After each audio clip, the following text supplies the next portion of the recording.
Well, thank you, Kelsey, for that warm introduction. Good afternoon, everyone. I am, as Kelsey said, David Everett. I am the Vice President of Inclusive Excellence at Hamline University. I am going into my third year in that role. Prior to being at Hamline, I was an equity director with the state of Minnesota, and so I bring kind of a government slash bureaucratic perspective, as well as a higher ed academic perspective. And probably before all of that, a grassroots organizing background, which is how I got into this work of racial healing, transformation, collaborative constructs, shared networks, all of those kinds of things. And so if you hear me ranting and raving with a little liberation slant, that's probably why. And so I apologize off the bat for some of that.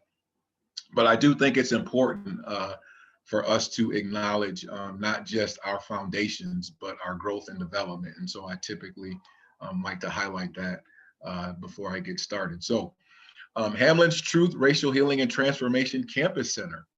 Our inclusive excellence model has these three components. And I think it's significant to start with this slide because prior to my role, or prior to me being in this role at Hamline, there was no specific diversity officer slash inclusive excellence focus.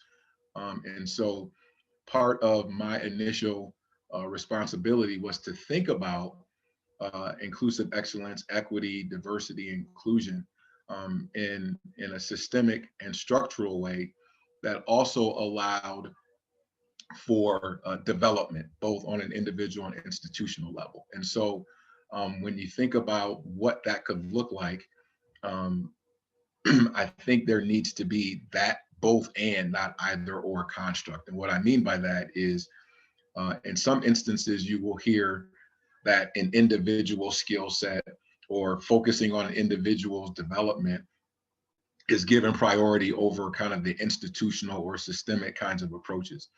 Or in the other direction, creating the kinds of culture and climate in institutions may be given a higher priority than focusing on the individual skill set and development. And so I don't believe in that approach. I don't believe in that philosophy. I think it's a both and, not an either or. So I think you need the individual and the institutional. And I can say more about that later. But long story short, this is kind of our institutional model that has three pillars: leadership, ownership, and partnership. Our TRHT Campus Center falls in that third component, which is partnership, with that emphasis on internal constituencies as well as external constituencies.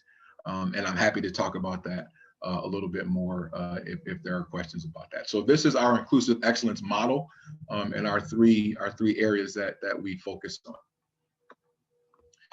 on. And so the TRHT, this quote, I think is very important and huge because it sets the stage for the work. And so when you think about the aims and the belief and the perspective and the approach, TRHT aims to jettison the false belief in hierarchy, human value, replace the archaic notion with reverence and appreciation for the equal and interconnected nature of the human family. That's a really intricate way to ask what I think is the structural question. What will our communities look, feel, and be like when the belief in, as well as the behavior of, a racial hierarchy no longer exists? And the reason I think belief in and behavior of are very important is because, again, how do we begin to change hearts and minds? How do we begin to change heads and hands? How do we start to act on some of the things that we're professing in our rhetoric and our belief? I believe recent social events over the past couple of years have really put a shining light on not just rhetoric, but actions that are in response to the rhetoric. And so how can we imagine as institutions putting legs to some of the words that we're professing in our missions, that we're thinking about in terms of our institutional values, and then what does that look like both on a macro level as well as a micro level? So the goals and objectives of the TRHT campus centers are pretty generic. Develop and implement a visionary plan that's typically specific to where the institutions find themselves. And the reason I highlight that is because for larger institutions such as Rutgers in a larger metropolitan area of New Jersey, their vision could be completely different than ours in St. Paul.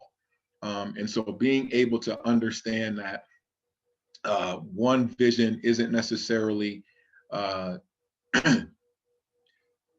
should not be copied and imitated just because it's a great plan for that institution. It's very important to think about what and where and how respective and individual institutions fall into the locations where they find themselves, as well as the events and the opportunities and the realities that those spaces create. And so for our campus center, to be quite honest, we've had to deal with social and racial challenges a little bit differently based on events that have happened here in the Twin Cities.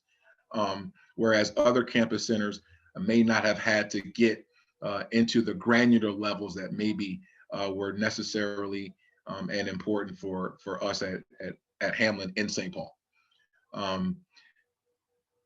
Which is exactly what the second point says. You know, what are some of the current realities within your local communities, and how does that history of that area play into and feed into those realities?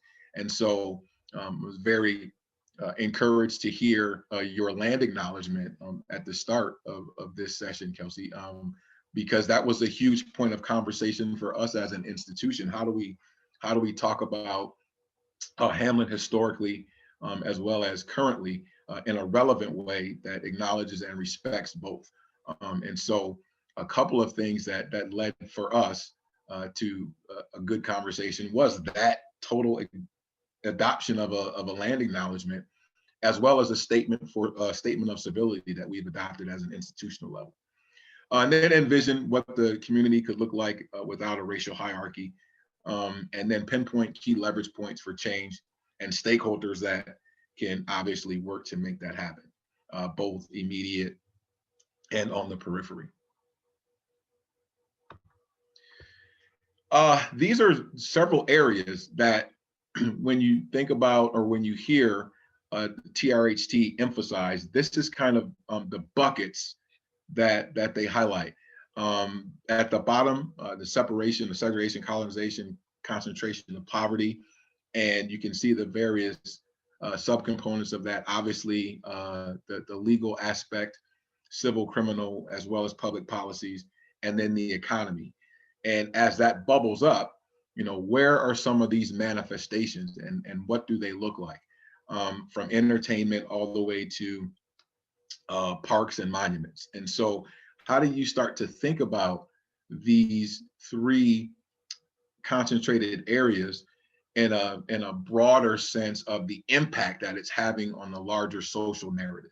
And so in our campus center, we chose media as well as school curricular and institutions. And so I highlight a couple of those here, where we partnered with Minnesota Public Radio to host Changing the Narrative Social Media Symposium, where 150 media outlets attended a 2-day symposium where we started a conversation around how our individuals portrayed, how our narratives created, what are some of the background research and development things that go into creating shows, how does that feed into stereotypes, what are the responsibility of social media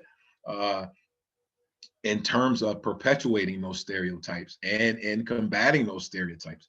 What's the responsibility of higher education institution in terms of training and educating folks who go into those roles, and those areas of employment. And it was a great 2.5 day conference.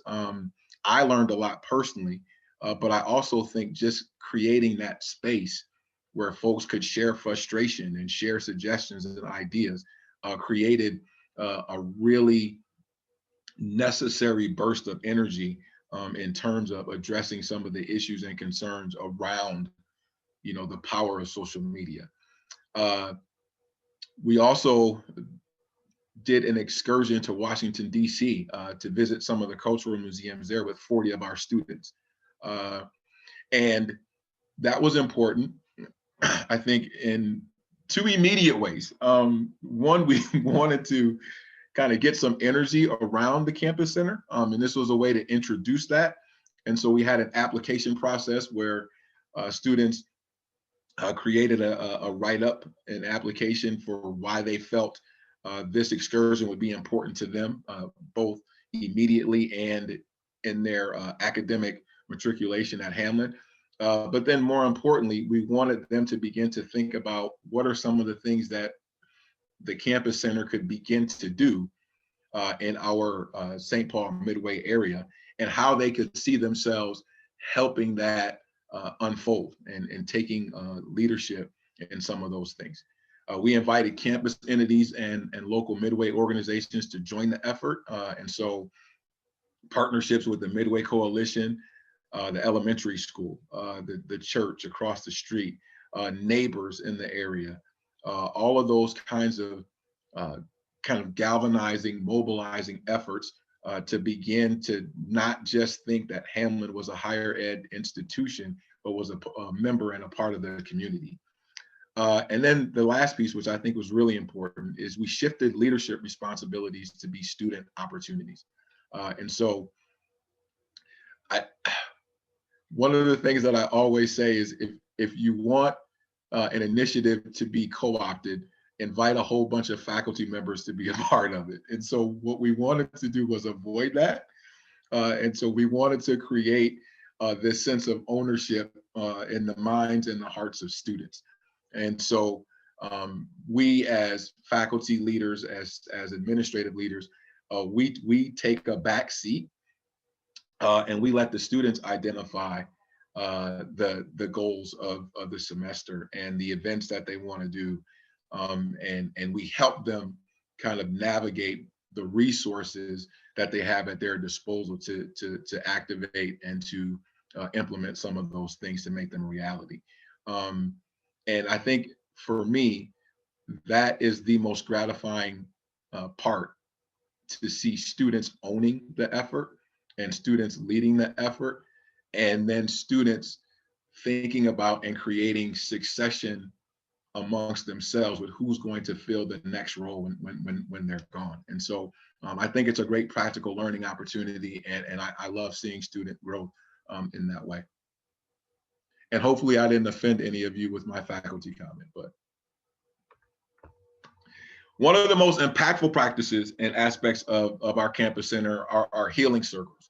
And if you're not familiar with this practice, it can be very engaging, and it can also be very eye-opening in terms of recognizing vulnerabilities, both within an institution and gaps and silos, as well as individuals who come into those spaces. And so being really intentional around the topic, being really intentional around sharing experiences, being really intentional around carving out this space of, I don't like the term safe space, so I don't use it.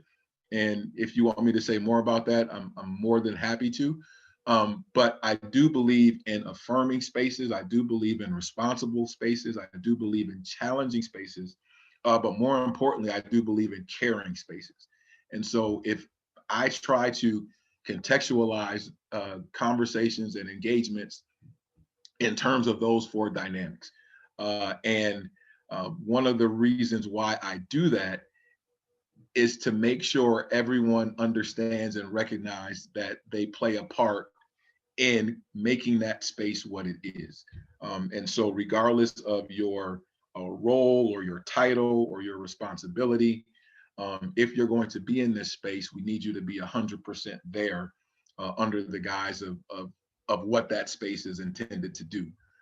And for me, when you use the term, or when I have experientially heard and participated in that term safe space being used, it was kind of a way for individuals who had particular roles, particular titles, particular power dynamics, uh, to either selectively contribute or to selectively disengage, and that's what we were trying to, and that's what we try to avoid in these types of practices. I was being really politically correct when I chose my words on that, Kelsey, so I hope that came across. So our focus is pretty simple. Our president, Dr. Fanice Miller, said this to me when I started in my role a couple of years ago. Hamline is a different place, and the top of organizations can no longer solve problems in isolation. And for her, what that meant was there's lots of experience, there's lots of knowledge, there's lots of on the ground interaction and engagement that can help institutions move the needle. And how we access those spaces, how we create levels of sharing, how we create those collaborative contextual moments can really be critical to how responsive and how reactive we are to the needs of our community. And so for me, that was a huge indication that she wanted to operate outside of silos or the typical structural silo, in terms of this department is focused on this area is focused on that. But how can we remove some of these protective boundaries of understanding and typical approaches to what we do, to be a little bit more collaborative and to be a little bit more interactive with the needs of our community. And so three parts to that for me. Obviously, the first one is strategic. How can our campus center help Hamline accomplish its mission? We have a huge social justice component. So the motivation for us and our campus center is justice. Like, how do we talk about justice? What does justice look like? And does that change based on the need or the time? And so that becomes very important as well. Support. How can we support individual and institutional growth and development? And what does that look like both on the ground in an organic kind of way? And what does that mean kind of in a larger organizational kind of way? And so when we host events, when we put on our healing circles, there's a definitive intentionality around making sure those spaces are multi-representational. And so we want students to engage with board members. We want faculty to engage with staff outside of their respective areas. We want community members to have the opportunity to talk with faculty. And so we want all of those kind of cross-communicational kinds of things to be available and at play. And then obviously synergy in terms of what's happening on our campus in congruence with what's happening in our community. And so, for instance, our students participated heavy in some of the protests that were recently going on. And because of that participation, some of them landed in jail. And so being able to think about the needs of that proactively, so we were ready to help out and assist with that. So we had lawyers on the ready. We had faculty and administrators who were available to go down to the jail to pick students up and to do those kinds of things. And so I don't think we would have been as ready if we weren't having conversations with students about protesting in general, or what that could lead to, or what does a constructive protest look like. And so while some of those conversations may be difficult, I definitely think they're necessary. And the more we're able to break out of our comfort zones to have some of those difficult and challenging conversations, I think the more we'll be able to move our institutions in the direction of being practical. Or should I say more practical? A couple of resources and publications that are available. If you go to the AAC&U or TRHT website, you will see these there. The first one, We Hold These Truths, Dismantling Racial Hierarchies, Building Equitable Communities.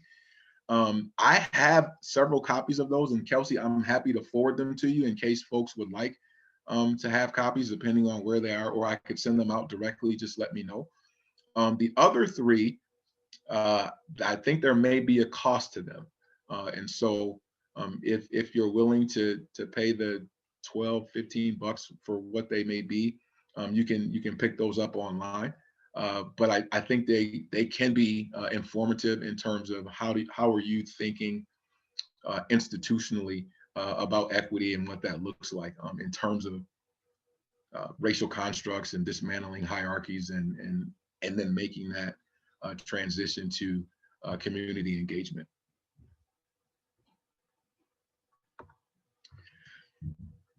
And then lastly, this is kind of where I'm hoping we can have some conversation and discussion about where your thoughts are, where some of your experiences have been in terms of not just engaging the hierarchical construct, but how does that play out in terms of racial dynamics and organizational realities?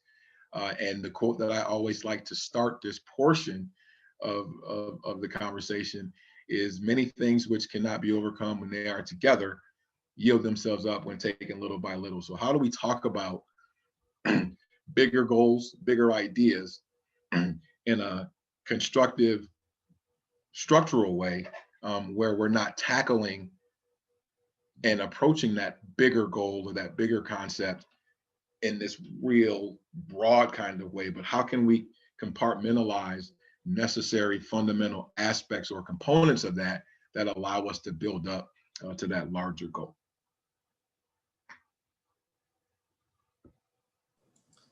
So here's where I'll be quiet and I'll let the questions come in. Yeah, but again, if you want to be anonymous, you're welcome to put them in chat and I'll read them off, and then we'll give a little bit of time for those questions. And then at the end, we'll stop recording and then be able to speak as freely as you like. You're still able to do so now, but just know that it will be recorded. I would love, David, if for a second, while people are thinking up those questions, if you could talk a little about Hamline making the choice to request funding from Kellogg Foundation to bring the program to Hamline. And then also, if there's anything you think that we as communities outside of the area might be able to apply from the knowledge that you have gained through offering such a center and facility. Yeah, I think the biggest, probably, I would say the biggest motive was the simple recognition that Hamline's student body was changing. And so we went from 27% first gen students of color, to 45% in a matter of 2-3 years. And so there was that reality, there was that dynamic. And then at the same time, there was this recognition as well that our faculty and our staff makeup was not changing as rapidly. And so you had that on the other extreme. So what could we do from a resource standpoint to create space that would allow for the student diverse dynamic that was coming in to feel supported, to have an opportunity to share their experiences, to feel like they belong, while at the same time help our faculty that weren't changing as rapidly to to come together to create synergy around doing some of the work and efforts, not just relative to current students, but community and prospective students. Uh, and recognizing that Hamline is smack dab in a diverse community, that Hamline has in its mission and as a value social justice. And then more importantly, recognizing the type of institution that Hamline wanted to be in the years to come. This just made perfect sense in terms of an application and seeking funding.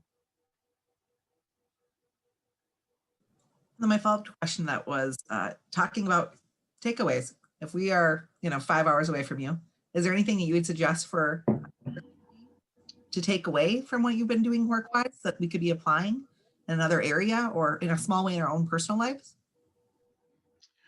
Yeah, I think, well, in your personal life, I don't know if I can. Yeah, I think engagement is always important. And how we engage and how we choose to engage says a lot about our willingness to engage, if that makes sense. And so one of the things that I push on our campus is for folks to get comfortable with being uncomfortable. And what does that look like for you as an individual? And then what does that look like for us as an institution? And find ways to engage that allow you to experience that discomfort. And that's not to say you need to dive wholeheartedly into something that's going to make you so uncomfortable that you never ever want to do that again or anything remotely close to that again. But how do you expose yourself to an experience that maybe you've never had? And the willingness to do that can be really important. So I guess that's the first thing. The second thing would be how are we, which is critical for us, how are we not doing what we think we should be doing for students, but allowing students to tell us what they think we should be doing as an institution? That is a little bit more tricky to navigate in terms of student input versus institutional need and focus. But I do think it is essential in terms of how you start to think about programming, how you start to think about activities, how you start to think about where you're going as resources for those kinds of things. Because at times, it may not look the way the history of the institution says it should look, or where and how the current state of the institution wants it to look. And so being able to navigate and negotiate some of those things can be really critical. But I also think just as it is very critical, it can be so beneficial in terms of broadening the perspective of what you do, how you do it, and the manner in which you go about including folks when you do it.